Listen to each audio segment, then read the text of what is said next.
We're just getting started here. Again, really super excited for this this new thing I'll tell you all about in a couple of seconds. As always, we do live streaming out to LinkedIn Live for most of our content. So just getting that all set up, the restreaming out to Twitter and LinkedIn. Just give me a couple of seconds to let that flow through. We got to verify on LinkedIn that we're actually live and streaming. Tina is in the back room, as always, keeping an eye on whether or not we're live or not. You are live. You're all set. Have a good talk, guys. I love being live. All right. So thanks everybody for jumping in. Really excited. Again, Mike Cadieux from Procurement Foundry. This is a completely new series, a new content series, brought to you by our strategic partners and our permanent residence partners at Zip. Zip is not only a permanent residence partner of Procurement Foundry, they have actually partnered up with Procurement Foundry to create an entirely new content series called the Zipper Lane, which I love. Really creative name. I'm super excited about it. The Zipper Lane for me has a positive connotation at all times because it helps me get to Boston faster and avoid a whole bunch of traffic. So for me, the Zipper Lane is all about getting to a solution faster than everybody else gets to a solution, right? Got an amazing panel for the first time in. So let's get started. The Zipper Lane, by the way, is the fast track to sourcing success. So the name of the actual series is Zipper Lane, the fast track to sourcing success. And today's first panel is all about how to champion procurement value to stakeholders. We've got an amazing panel for you set up today. And I'm going to go around and let them all introduce themselves to you. Just some really quick housekeeping, as you all know. For those of you who are in the Zoom session, you are what we consider to be our live studio audience. If you're in Zoom, we will be monitoring the Q&A functionality down at the bottom of your screen. We also try to keep an eye on chat. So if you want to chat and tell us who you are and where you're from, we'd love to hear that. And then in addition to that, we are also broadcasting and live streaming out onto LinkedIn and Twitter and some others. We will be monitoring LinkedIn Live.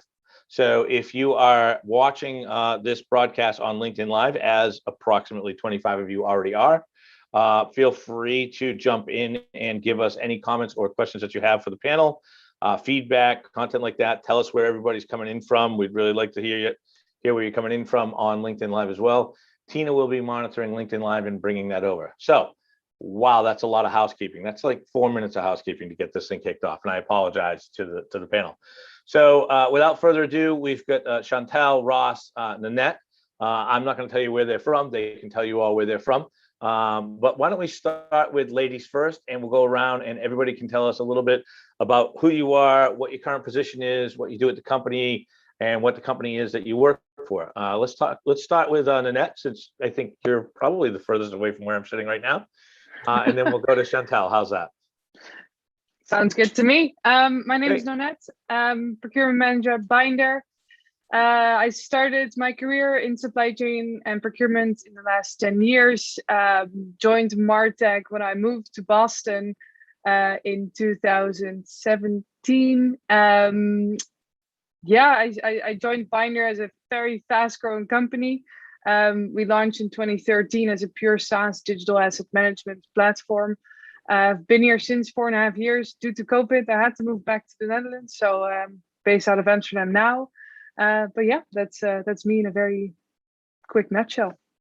I'm sorry that you had to move back to the Netherlands because the Red Sox are further along in the playoffs right now. But if you'd like, I can ship you out some Red Sox gear so that you can join in the merriment of having another winning team in Boston. I'll be happy to send you a hat. Sure. Or a very warm beer from somewhere inside of the stadium is always, something that. I truly miss those Sox games. Absolutely, yeah. No, but feel free to send me a hat. I have shirts, more than enough shirts, but I'll ping you my address. Yeah. Chantal, go ahead. You're next. Feel free to tell us a little bit about yourself and what you do and where you work. That'd be great.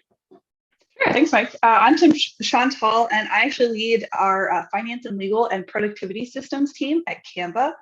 So we're a newly formed IT group, and we basically oversee the procure to pay process, including the systems and and integrations to ensure the processes work as seamlessly as possible. Canva is an online design and publishing tool, basically with the mission to empower everyone in the world to design and publish anywhere.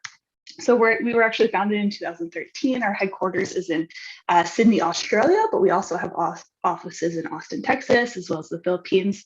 Now over 2,000 employees, and procurement actually started December of last year. So it's a fairly new team, team currently of 3. Wow, procurement team of 3. Right. I was going to ask, are you part of the procurement team, or are you part of the finance systems team, or do you straddle the line between both? Great question. So started out as the procurement team. We actually didn't have an IT team at the time. IT team is new within the last 2 months. So I migrated over. So I'm over the business systems team, but we support the procurement team. So very closely entwined. You may be the first person I've been doing this a long time, as you can tell by the gray. You may be the first person I've ever heard to say that procurement actually was deployed before IT. Yep. That's it's amazing. Pretty unique. That's I've never heard that before. Usually it's like procurement is like way down the road after the IT team's been buying their own stuff for decades. And it's like, maybe we should get somebody who actually knows how to negotiate contracts. I don't know. We're in a very unique situation. Wow, that's really cool. That's really cool. I wouldn't expect anything less from Canva in the way you operate. So thank you for joining the panel. Ross from Clutter, great branding behind you, man. I really love it. Everybody knows where you work, bro, and I think it's fantastic. Ross, tell us a little bit about yourself, a little bit about Clutter, a little bit about what you do for Clutter. Yeah, absolutely. So my name is Ross Sharp. I'm the head of procurement here at Clutter. I pretty much have spent my whole career in some capacity in supply chain or procurement, as of late, procurement in high growth companies, and of course was the first hire of procurement at Clutter, which is a tech-enabled moving and storage company. We're headquartered in Los Angeles, California, but we have a national footprint from LA to New York City to San Francisco. Our current headcount is right around 1,000, which includes a lot of our hourly associates. And the procurement team is a team of 2 as of right now. So I love these young teams. And this is really what we talked about when I first met with the guys from Zip. One of the things we talked about in the zipper lane strategy is we want to try and develop content that really resonates with young organizations that are in hyper growth, high growth organizations, that are in mid-market, or maybe even getting out of mid-market and getting into enterprise size, meaning $250 million to $1 billion in spend, but also fairly new in their attempts associated with building out procurement and sourcing services inside of their organization. So this is a perfect panel to start with. And I love the topic, which is how to champion procurement value for the stakeholders. I'm sure all of you are swimming in stakeholders. So let's jump in. Let's talk about that for a little bit. And thank you very much for all the backgrounds. Really exciting. I love the diversity of where you're all from and the different industries that you're all in. So I think it's going to be great. Let's talk about stakeholders, the clients, which is the reason why we're all here. Can you define for me what you think, what is and what isn't a stakeholder in your opinion? I'll let's again go back to the ladies first. So I'll go the back way. This is Chantal. Tell us a little bit about your thoughts on the word stakeholder. What does that mean? How do you engage with that? Yeah, and I'll give you my unique perspective, being both in procurement and then also on the business systems team side, and how those things work together. So for us, we really focus on that internal stakeholder from like a procurement perspective, but also the relationship with vendors. Particularly, like I know at Canva here, we really have a high emphasis not only on the vendors we engage with as far as sustainability and things like that, but the relationships that we create. And so we really high emphasis on those external stakeholders of making sure that it's a win-win for both. Yep. And then we also have IT stakeholders. So from the procurement perspective, we maintaining our tech stack, maintaining just what it means to actually go through not only the sourcing of vendors, but then what does it mean to sustain those vendors after they're onboarded. So internal kind of more technical stakeholders and what it means to support this, whether it's an app, a consultant, contractor, what it means to support them in the entire life cycle. Nonet, anything to add? No, I think Chantal covered most of it. I think one of the things that I always try to take into account is also employees, like the employee life cycle, like the amount of apps that they need to log in, right? Just negotiating or talking to suppliers and ensuring that there's the option to log in through Okta so that they don't have to remember another login. Something like that, or just say no to a specific vendor because we are consolidating our base and just potentially look at service that we already, a similar service that we have from an existing vendor. So yeah, the employees are also for me very interesting stakeholders to take into any procurement process. Yeah, I agree with that, and I'm glad that you hit on that because depending upon how you're rolling out your procurement and sourcing strategy across your company, especially in young companies with hyper growth situations, some companies are looking at centralized, some companies are looking at decentralized and saying, okay, we're going to lay down the infrastructure so that all of our employees can buy, and we're just going to put the contracts and the relationships in place, and we're just going to kind of keep the train on the tracks. And other folks are like, no, everything comes centrally into us and we manage it at a core level. Probably office supplies and things like that is a great example of decentralized acquisition capabilities against what do you call them, marketplaces or catalogs, right? Against a core P2P system if you're mature enough to even have one of those in place yet. So Ross, a little bit from you, any thoughts on the definition associated with stakeholder? I think in general, I agree. I think from an internal perspective, I always try and categorize them in two real buckets, right? There's stakeholders who are actually engaging in sourcing or procurement activities, right? People buying stuff. And then there's stakeholders who are part of the procurement process, whether it be IT, legal, compliance, stakeholders like that, right? And I think the strategies of crafting those relationships is a little bit different, right? The folks who engage in the procurement process, I want to really have a strong understanding with them of kind of expectations and speed, because the reality is the procurement process hinges on them as much as it does me, right? So making sure we're all super aligned in what we're trying to do and how we're trying to do it is crucial. Yeah, I'm glad you hit on that because that's something that for me, that is a core, a critical stakeholder group that many people don't think about, which is what I call peer organizations, right? And when I used to be, as the companies get bigger, you've got what I would call the back office operation folk, legal, risk management, finance, the banking, accounts payable, receivable. Those are kind of your peer organizations. Those are stakeholders because you need to navigate through legal. You need to navigate through risk management. You need to navigate through the financial systems with onboarding a new vendor population, or or if you're bringing in a P2P system, or you're looking at tools now, because there's so many new tools on the marketplace for procurement and operations, you need now to talk to IT, right? So in one instance, IT is a stakeholder because they need you to buy their technology. And another one, they're a peer stakeholder because you need them to integrate the tools you need to operate your team, right? So really interesting dynamic. I think you've done a great job of painting the picture. I don't think we've forgotten anybody, but if anybody in the chat or anybody out on LinkedIn world has another set of stakeholder that they have found, I love the fact that Nonet put the employees in there, because that was when I was prepping for this last night and today, I almost forgot about decentralized employee organizations and how all your employees as a whole are stakeholders, because you don't really think of them as stakeholders, you think of them as individual contributors, but as a whole, they are a group of stakeholders. So great, I'm duly impressed. Let's talk about some best practices associated with onboarding stakeholders. Are there things that you do like boot camps? Do you have marketing materials to tell people that you exist? Do you just run around the office with a flag and have free coffee Fridays? Like, what do you have an internal portal? We launched an internal portal. It was a disaster. We had to scrap it and build a whole new one.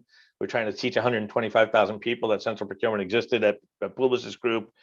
Do you do lunch and learn sessions? Like, what are some of the best practices that you are finding and the challenges that you have, right? I mean, you're in a unique situation right now. You're in the middle of a global pandemic and you're in hypergrowth companies. How are you telling everybody, hey, we're here, we want to add value, these are the services that we provide, these are the services we don't provide, so don't bring us this, right? So so let's start with Nonet. Are you finding any best practices, any ways to kind of tell everybody that you're here and what you do? I'm not going to brag because I'm not the one who earned this award, but my dear coworker Ruben is an award-winning learning and development peer in Amsterdam. We have actually won multiple awards on our onboarding program within Bynder, and yes, I do have a bootcamp there. So every new Bindy that onboards gets to listen to a presentation on how we do procurement within Bynder. And I am always open to have a chat with people as well. But yeah, so we have the onboarding program where there's like presentations, but we also have an online onboarding. Yeah, it's like online lessons where you can complete everything, and also procurement is also a part there. And there's obviously a quiz at the end. So yeah, there's we have many materials, but then yeah, of course, still things might get missed. So we also have some all hands where often I present new workflows or new changes in the process to the entire company. Mm-hmm. Ross, I know in the pre-conversation we talked a little bit about this topic, right? And you mentioned the word bootcamp to me. I specifically wrote it down, right? Tell me a little bit about what you do at Clutter to kind of let people know what's happening in your world. Yeah, it's very similar to Nonet. I mean, we try and engage as early as often, just right at the new hire onboarding via kind of a nice little check-in. Hey, here we are. Here's what the services we provide, and then also very similar in typically all hands, not company-wide all hands, but usually like business unit specific all hands. We get a slide in there to give updates on whether it's process change, new strategic suppliers we've onboarded, things like that. We keep updated. So it's really just kind of staying top of mind for everyone so that we don't fall to the wayside. And then when they engage on a sourcing event, they forget we're there, right? And then also I think another thing we try and do is create as many different types of communication channels as possible to lower the barrier to engaging with us. So we'll have Slack channels, email, group emails, anything that a stakeholder may want to communicate with us via, make that available to them. That just comes directly to us. So, yeah, I like the idea of having multiple channels to bind in, because not everybody uses the same tech, even though you're in. It's shocking to be in 1,000 person or a 2,000 person company. It's normal to see that in a 100,000 person shop, but in a 2,000 person shop, you don't realize how many different types of technology people are using.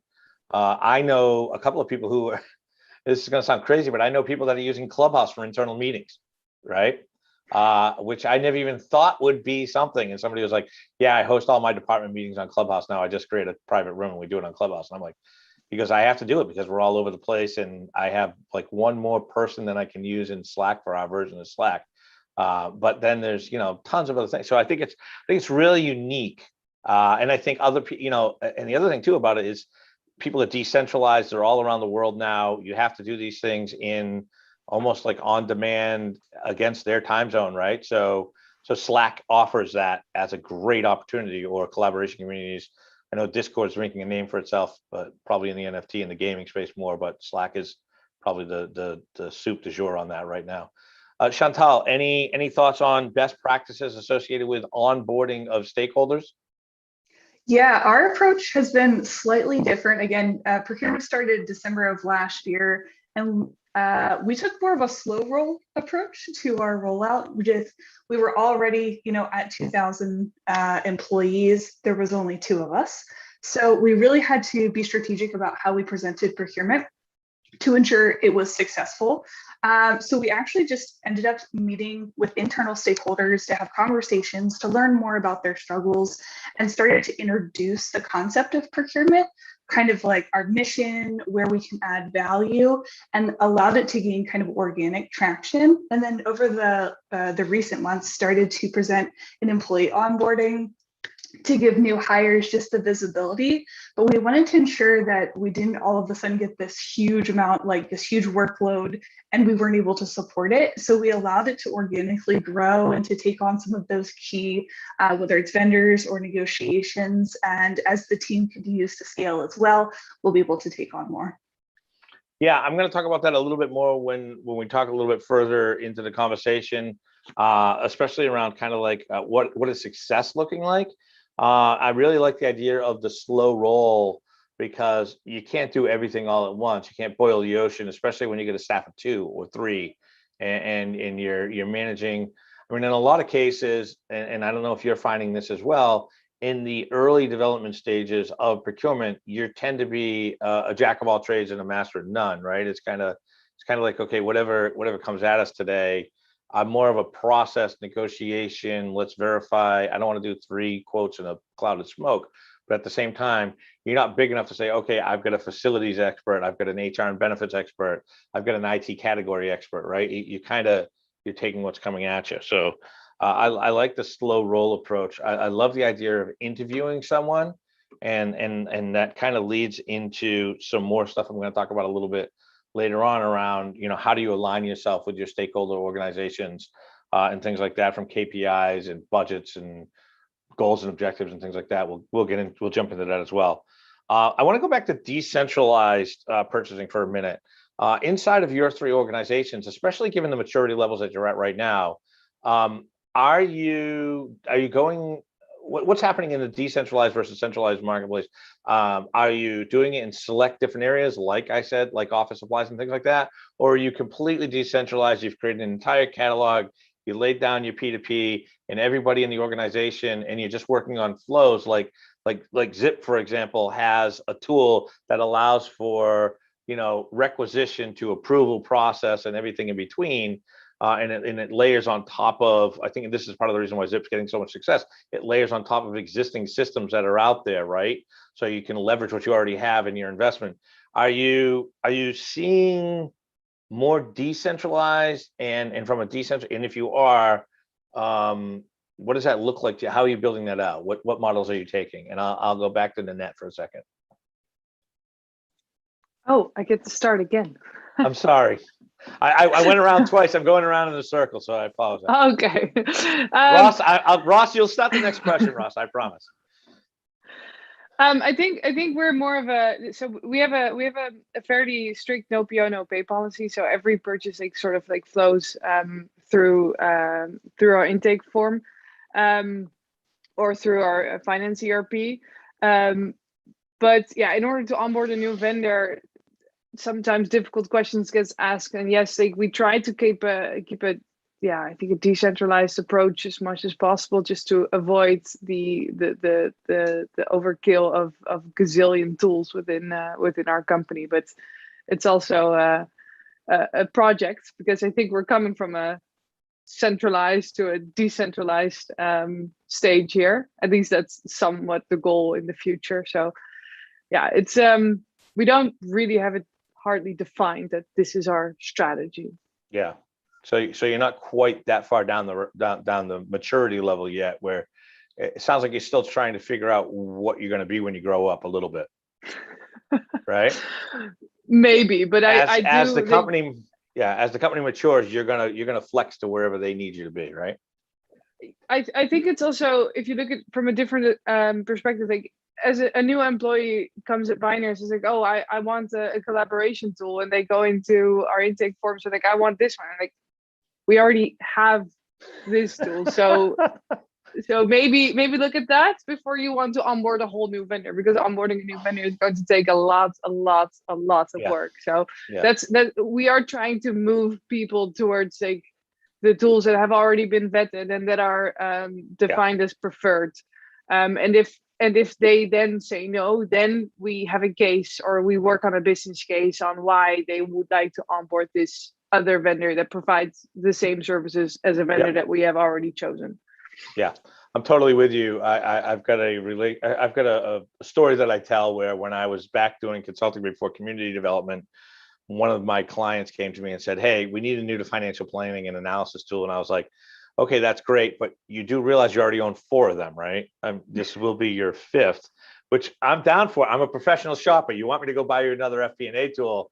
I'm down. I'll go buy, but I don't know that your chief financial officer is aware that half of your finance department, you only have 10 people in the finance department, and you have 5 FP&A tools. Like, how many do you need, right? So Ross, let's talk about the decentralized versus centralized model for you. Where do you see that playing in with Clutter, and how does that work into your strategy?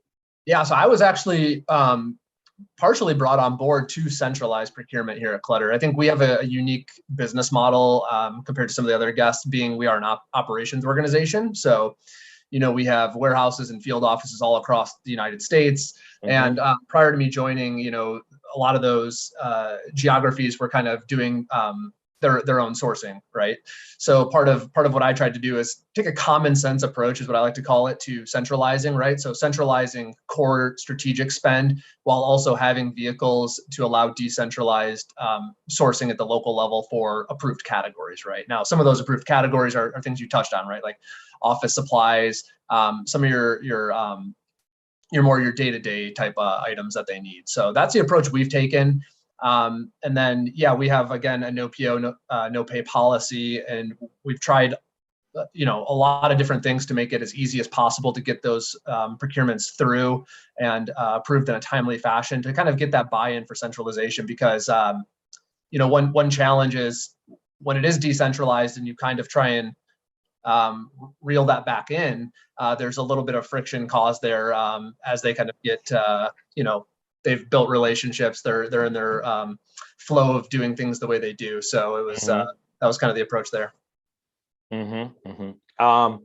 Chantal, thoughts on the decentralized versus the centralized, and what it causes from a stakeholder perspective? I mean, that employee population is really big, like you said, Nonet. You've got Okta and other organizations with single sign-in capabilities, but are you going further down? I love the fact that both of you have said no PO, no pay. So it sounds like you're putting some really good guidelines in place from the start, as opposed to some organizations that just go completely off the rails and there's people swiping credit cards and T&Eing, right? I think T&Es and credit cards is a problem. Obviously, SaaS and the ability to buy SaaS is a problem in the no PO, no pay, because it kind of hides itself in a T&E, right? But is that the path you're going down as well, Chantal? We are slightly different. So while we're taking a hybrid approach to like centralized and decentralized, we've got a little bit of both. We actually do not have a purchase record, or basically like we haven't implemented purchase orders yet. That is kind of on our maturity roadmap.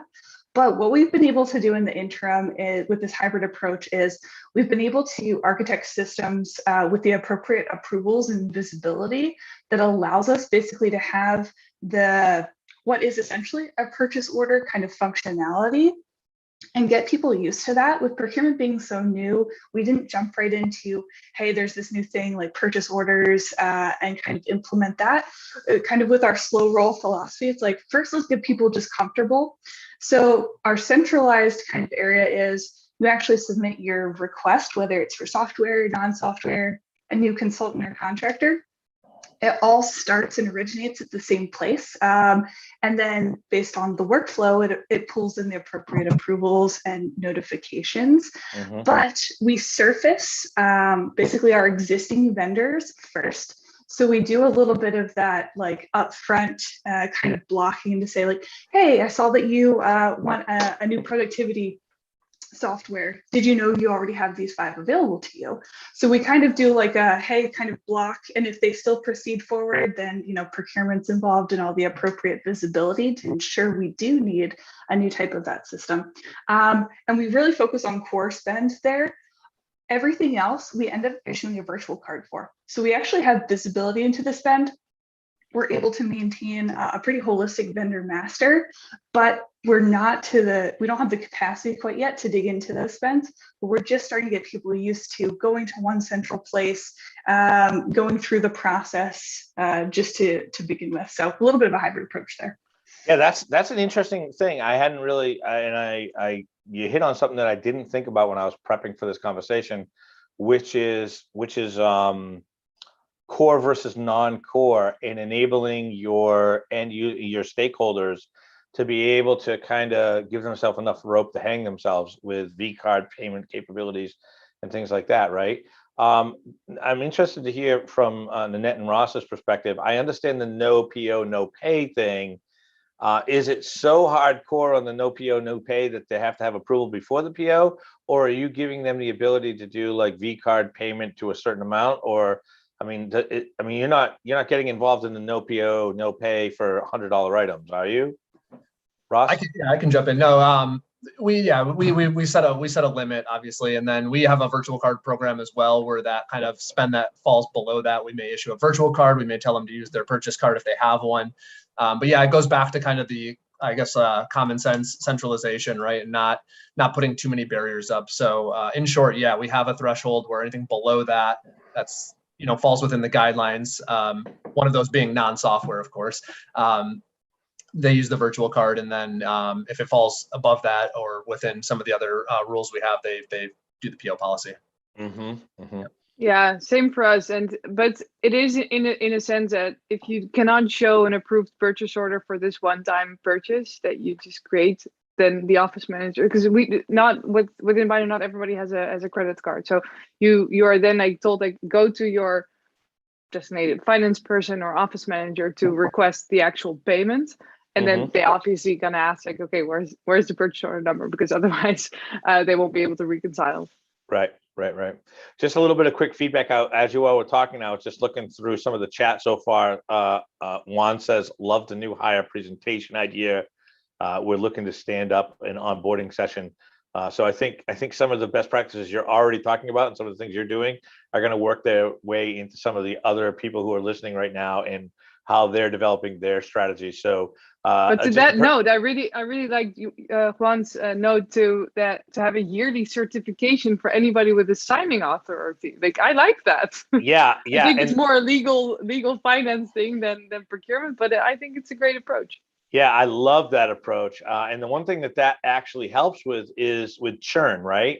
I mean, nothing drove me more crazy than having a session with 45 new people in the marketing department, because we had thousands of people in the marketing, right? And having a new employee onboarding session, and then realizing that 30% of these people are going to be gone in 6 months. And it's like, okay, I'm just constantly educating.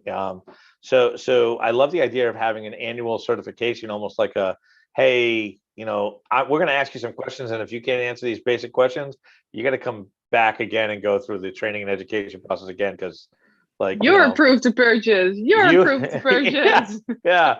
Like, if your answer is swipe the credit card and not look at the catalog, do we have a PO, no PO, no pay? And they're like, no, never heard of that policy. Great. You are required to come back to the principal's office for another education. So let's talk about I know we talked a lot in Chantal's. I love this, what you're throwing around, Chantal, from the onboarding, from the vendor perspective or from the supplier perspective, because that's just critical to success, right? I'm interested in knowing from the peer organizations for a little bit.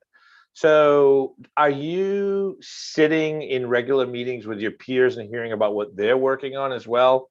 One of the things that I thought was always most valuable when I was in the trenches doing what you do now was there was a twice a month meeting where the heads of all the different back office departments would get together and talk about A, projects they were working on, and B, new things that the company just threw at them that we didn't even know were existed last 2 weeks ago. So how are you engaging with like the finance team? I think Chantal's got some really interesting probably insights in there, because you ride the line between IT and procurement, right? So you're just naturally there and hear what's coming down from IT. But do you, like, for example, Nonet and Ross, do you have a regularly scheduled meeting with the head of HR to know what they're working on? Oh my God, they need a new applicant tracking tool. That's going to be coming down the pipe. What's the project? Have you gotten budget for that? So how do you engage with those stakeholders that I would consider to be peer organizations? I'll start with Nonet. I'm sorry. You did promise Ross to be first now, but no, I did. I'm sorry. Okay.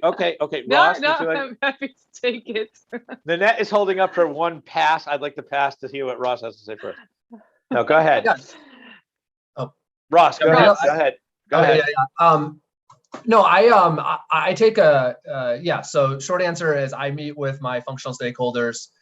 Some of them on a weekly basis, some of them bi-weekly, some of them monthly. I try and really embed myself really closely and try and be just a good business partner, right? I think in general the procurement stakeholder relationship it's 100% relationship based, and like the rapport you have with your stakeholders is everything, right? So in order of like priority, I would say definitely the finance team. I a lot of times view myself a part of their team, so much to the extent I get invited to their offsites and their kind of team building events. So I know I'm doing a good job in that area. Yeah, and then I kind of cascade down depending on how often they engage with procurement. So someone on like the HR talent people team, I may meet with like once a month, just check in. Hey, how's things going? How can I help you? So it's really case by case by department of where I see a bulk of the spend coming from. But like I said, I think the key takeaway is just it's relationships and like keeping those relationships in a good spot and making sure that you're, providing value to them. That's really the approach I take. That was actually the next question on the list that I had, which is, okay, now that we've talked a little bit about who the stakeholders are and we've talked a little bit about how defining them, how do we build those relationships? And my next question was going to be, do you actually go to their meetings? Do you get invited to the reindeer games, right? Yeah. Whether that's planning or updates or, hey, there's somebody new, all of a sudden there's a new face, right? In finance or legal, God forbid. Nonet, how about yourself? Do you do it kind of similar to what Ross does, where you're just constantly touching out and saying, I'm here. Yeah, and I'm the first person they go to, sort of, hopefully, if they want to procure anything. They know by now that they won't be able to raise a purchase order without involving procurement. So and yeah, just like building those relationships. I've been with Bynder for 4.5 years. If they don't know how to find me or how I need to find people, then I don't know what I've been doing for the past 4.5 years. But other than that, I'm also seating. I join a meeting with the weekly or bi-weekly ops alignment. So all of the ops within the organization, because they're technically always the ones that know of a new implementation or request or need. And also the CFO bi-weekly team office call, as well as the CIO organization, which I'm a part of. Because mostly what we buy is tech, so it would be great to be a part of that as well. And like, there's so many teams, and if people update you, you just have to read between the lines as a procurement manager. Right. Always read between the lines. Yeah. So I see that as a great opportunity for you to keep an eye on your internal stakeholders, your peer organization stakeholders, to avoid potential rogue spend, right? Chantal, do you have a best practice associated with when you're brought in to a project? I know a lot of folks talk about, hey, listen, the earlier the better, right? The one thing procurement people don't like is being, at least I know I don't like it, is, hey, we have a project, we got budget, we went out, we found 3 people, we love product number 2, we've already told them what our budget is. We've done one round of the good. We just need you to come in as a blunt instrument and try and hammer another 10% out and get through the commercials on the contract for us, right? That's the worst case scenario for us, I think, right? Would you agree with me on that? Yeah, and we've actually gone through an iterative process in this area as well. We initially started with, all right, procurement wants to be engaged, like as soon as you have this idea, like when we're really involved in conversations around goal setting so that we can translate that into potential needs and kind of keep that in our minds in the backlog. Also engaging with IT, like others have said on this call, like really the ops teams they know what's going on, right? So keeping just kind of a foot in the door there. So we attend kind of the steering committee meetings on what's coming up. But when we talk about like, when do we actually, like, what's our mission and vision around when do you come to procurement? We've actually changed our philosophy here a little bit on, we do want to know as soon as you're at that ideation stage of like, we think we might need this thing, but we've actually built our workflows to allow people to submit a request. And then the workflow asks them for more information based on what they've submitted and does that requirements gathering up front before it gets to procurement. So it kind of requires that due diligence on the requester's side. and guides them down the path, and kind of also allows us to see this backlog of items that are kind of at an ideation phase but haven't quite reached procurement involvement yet. So we're able to just have eyes on it and get involved early if we need to, if there's something that has a red flag. I love that idea of using technology to pre-qualify everything that's coming down to you. And I think I was going to ask later on, how do you handle what's been projected as a project versus the firefighting that we all get into, right? Because inevitably stakeholders have, a set of things that they want to get accomplished, and that usually changes the minute that meeting's over, right? The next day you walk in and you're like, oh my God, we just landed a whole new client. I need 40 more laptops, and I need much more space on the cloud, and we're going to need more physical space, and I need more licenses for my applicant tracking tool, because all of a sudden now we're up to 1,200 employees. So I think that having the ability to use some form of technology, and it sounds like you're deploying some technology there to get them to give you more. I've met lots and lots of internal stakeholders over the years who just know they need a new software tool to manage humans. And that's like, I've literally met heads of HR that have come to me and said, I need to manage more people and the benefits side of it. And I'm like, okay, can you give me more than that? Because I don't know how to go shop for that. I'm sorry. Right. And I love the idea of, and I think that that's probably a best practice associated with making sure that they are properly or getting as much definition as they can out of what their need is before they bring it to you, so that you're angled for success and they're angled for success at the same time. Really, really good stuff. Let's talk about engagement associated with the vendors, right? So the sponsors, and I have this thing where I say, listen, I used to have 20,000 vendors. I had 5 partners, right? Somebody who knows my business and tacks off of my business as well as, if not better than I do, and brings me proactively discounting their relationship with me because they knew my business well enough, right? Not too many vendors / partners are willing to do that. How do you do that? Do you have, and I'll just go around the horn really quickly.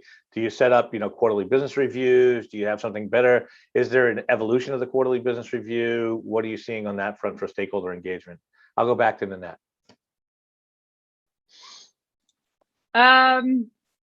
I don't know, actually. I don't know. Do you have a set program for vendor and supplier engagement, or are you not there yet? It's just, no. Hey, when problems arise, that's when we start talking to people. It depends on what vendor. Like, I've identified my very important vendors, right? That we need to engage with, and like often and they also reach out to me. So, yeah. But yeah. Yeah, great answer, right? You can't babysit everybody. No. You gotta, even in small to mid hyper growth companies like all 3 of you, you've got 1,500, 2,000, 3,000 vendors. You can't manage all of them. You can't keep all those plates spinning. You really have to take the core essential ones, take 20 or 30 of those relationships, and those ones you have to manage. And then, if those other places set on fire, great, we'll go attack that. But it's the 20 or 30, and they tend to be. And Ross, I'm interested in this from your perspective. Are they the ones that are the ones you're spending the most money with, or are they the ones that your stakeholders have deemed as mission critical to their operations? Yeah, totally. I think it depends. So we do have, I think, a pretty solid process for identifying what I'd call strategic suppliers. And we do take a little bit of a, very standardized QBR, and then also even to some cases like weekly check-ins with really strategic vendors where, being an ops organization, if we don't manage the supply chain, if we don't manage some of these vendors, things can stop, right? So that's the approach we take. And going to your original question, it's not always by dollar spend. That's a good indicator. But we have certain suppliers that are strategic to the business that, their spend may not fall into that top 10, but from an operations perspective, if something was to happen or the relationship was to, deteriorate, it could have bigger implications. So we want to manage that a little bit closer. And I think this is actually one of the more underrated abilities for procurement teams, is like a lot of times we're seen as, get things to the finish line, sign, get the procurement done, right? And I think there's this next evolution of procurement is really how do you manage these suppliers through the life cycle, the contract, whatever it may be. Immense value to be had there, and I think that goes probably one of the longest. You get the most bang for your buck with your stakeholders when they see your ability to manage that supplier after the deal's been done and help guide them through whether it's implementation, ops, or even like contract sunsetting, right? So. Yeah, I agree. I think, I think it's essential, especially in where you three are, to have those relationships. I think the takeaway for me is what I'm hearing from you, and tell me if I'm wrong, is stakeholder prioritization really needs to be unique to your culture. You're going to be really careful about layering something in like, hey, it's just a dollar thing, right? Yep. It's not necessarily just a dollar thing. It really is what is going to enable your organization to achieve the goals that you need to as you're going 1,000 miles an hour in growth, as all three of you are, right? Exactly. So it's more speed to market than it is cost optimization and risk. So Chantal, any thoughts to add to that before I move? I think the only other thing that we've really focused on is around headcount-based and usage-based vendors. We've actually prioritized those from like a QBR perspective because we're in hypergrowth. They're really the ones that will lead to kind of unexpected costs. If we kind of come out of left field, like we're talking EUWS or anything that's headcount-based. If we're growing so fast, like, we have a trajectory, but we actually don't know what that's going to look like. So those are actually the ones that we're keying in on right now, just to keep conversations open, continue to optimize not only the cost that we're getting, but keep that relationship really good, so that we're maintaining that just like procurement focus. That's where we've started to focus, and just from a quarterly business review process, pulling that back to say, all right, these are the ones we want to focus on. And it's probably going to be more often than quarterly at this point, but let's start there, and let's start with usage-based vendors. Yeah, great stuff. Great stuff. I've got 2.5 pages of notes. We're 48 minutes into this thing. I just want to do a time check. We got about 10 minutes left. I can't believe we've already spent 50 minutes talking on this between the four of us. Feels like we just started. I've got 2.5 pages of notes and approximately 9 things circled as best practices. So I think this is a go back and watch again episode. And I love the fact that we're live streaming this so that the folks on LinkedIn can see this. Super great content here for what I call the lone wolf organization inside of Procurement Foundry. Big ops, wow, and then that's giving us to raise the roof on the lone wolf. I mean, the lone wolf organization within the Procurement Foundry, it is kind of it's close to my heart. Yeah, I can't say otherwise. With a mug. It's such I'm just kidding. Yeah, I'm still waiting for the mug, Mike, and my hat. Jeez, you're gonna overload me with gifts here. But no, seriously, the Lone Wolves Club. If you are a Lone Wolf procurement person in your organization and you are a member of the Procurement Foundry, please join our Slack channel and our monthly calls, because they are so fun, and I learn a lot. Yeah, and you can, and you're not alone. It's like, I mean, even with Ross, got 2. Chantal's got 3. I mean, we designed that so that, if you're a small to mid-sized company, I mean, I don't think, Unilever is not going to be banging in with their 350 employees, right? They're not welcome. No, I'm kidding. Welcome. Everybody's welcome. If you can add value, you add value. But at the same time, I think that people who are in your position where you're just starting out, everybody thinks they're alone, and they're like, oh, where do I start? I don't have a template. Oh my God, I don't know what their best practices are.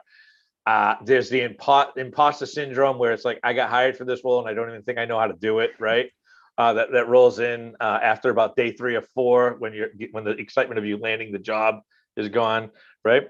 So I'm super excited about everything I've learned here. One thing Ted says, and this is really interesting because I think you probably all have great insights into this because you're hypergrowth firms. And one of the things we just mentioned was, we don't want to inhibit time to market. We don't want to be seen as an inhibitor inside of our organizations, because let's be honest, our companies of these magnitudes, everybody's trying to get to a KPI for a VC or a revenue hit or something like that. where in a new product launch or a new functionality inside of your organizations, and the speed of business is light speed now.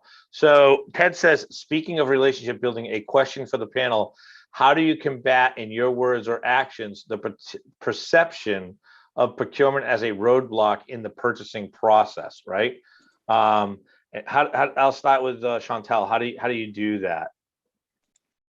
Yeah, that was really critical for us, I think, particularly coming in as a new group, as a new organization. What is procurement, and making sure that we were intentional about how we interacted with our stakeholders, as well as just our internal, employee base.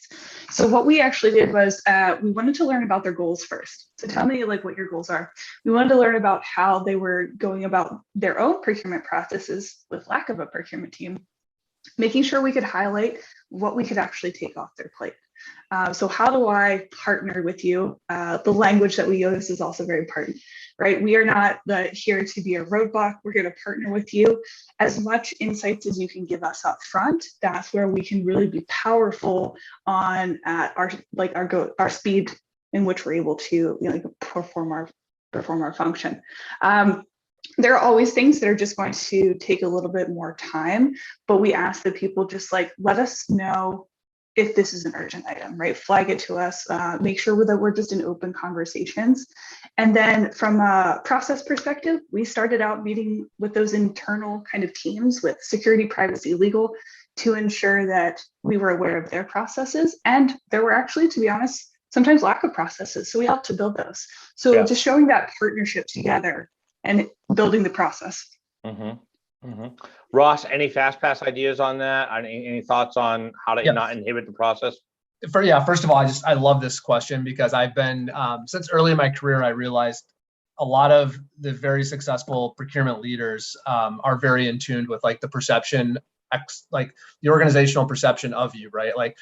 Do people kind of say, oh, you got a loop in procurement, or are they willing to engage very quickly? And that was one of my probably the guiding principle when I came into Clutter, was to basically unlock growth and not in any way, shape, or form slow down that growth. So it was all about creating a frictionless process that could speed through. So a great example of this is basically through the procurement process, there's lots of those functional stakeholders we talked about, the legal, the finance, the IT teams, and getting those check-ins with those groups before you executed an agreement was cumbersome. It was very difficult to do and navigate, who should I check in with? When should I check in with them? At what point of the process? And they get kind of tied around, right? So that's where, when I built the procurement system, starting with Zip, to be just very blunt about it, it was it was gold. It was listen, this connects everybody in real time. I can parallelize it.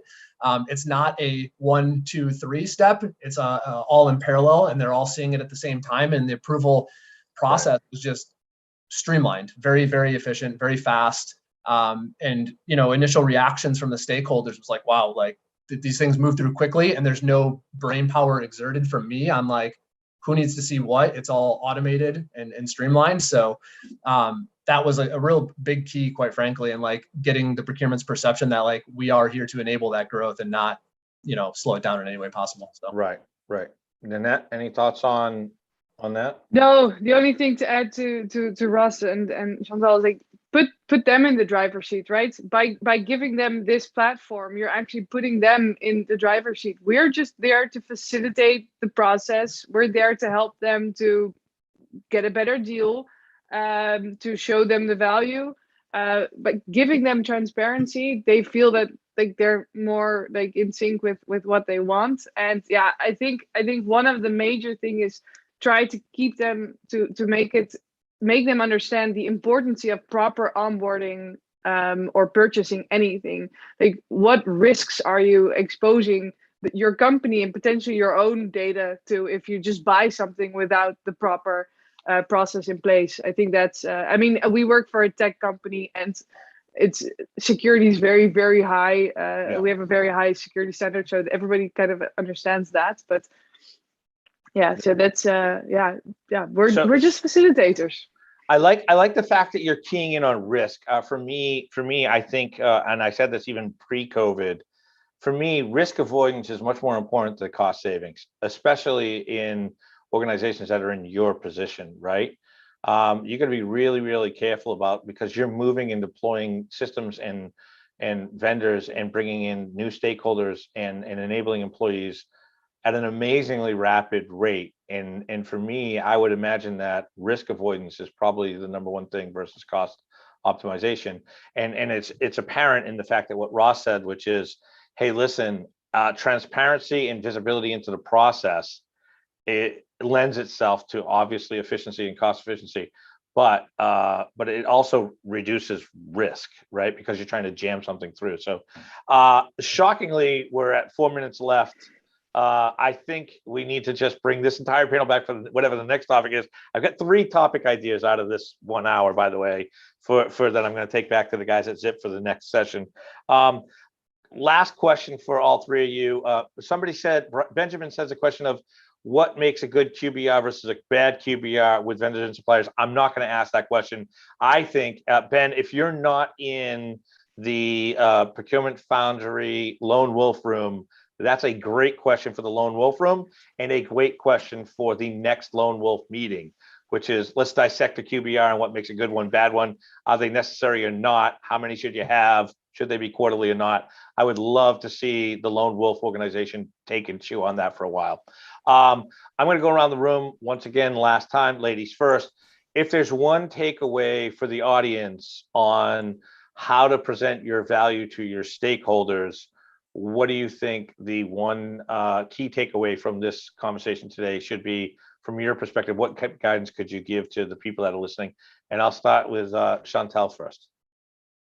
Sure. And mine is actually a little bit more internal focused to the procurement team of you're not alone, and utilize your resources. Webinars like this, the Procurement Foundry, find organizations that are similar to your own organization that are more advanced in maturity, and talk with those people. People always love having conversations, sharing best practices.